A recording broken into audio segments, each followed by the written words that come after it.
lovely to be here. I've been looking very much forward to coming here and share my passion, which is exploring the human consciousness. It says here that I'm going to talk about modern Western Sufism.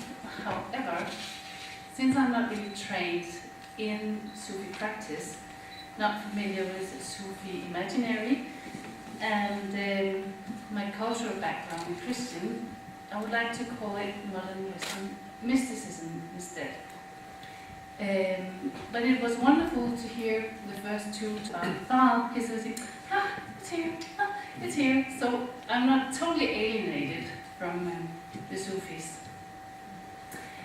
A lot of mystics are seekers of connection with God.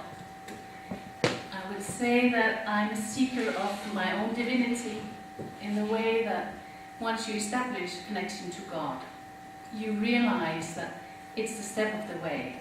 You realize that God is the other end of, what do you call it, personalization, or so we are here and God is here and we are one, but once you reach this realm, you experience that there's a whole lot more. So this is why I love to explore the human consciousness. I like to begin with a little background material and food for thought. You know, in wherever you go in the world, no matter which culture or which part of the world, you will always find seekers. So we are all bound together in this feeling of separateness from God, which is what urges us to kind of explore, who am I? What is my relationship to this universe? And every culture, every religion is in their own way trying to answer these questions.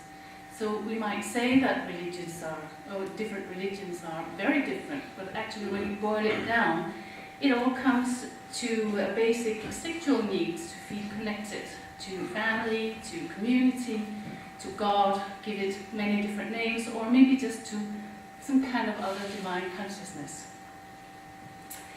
If you look at the Eastern traditions, they will explain that there is oneness in the world, that, you know, even though we feel separate, it's just an illusion. For example, you have an Indian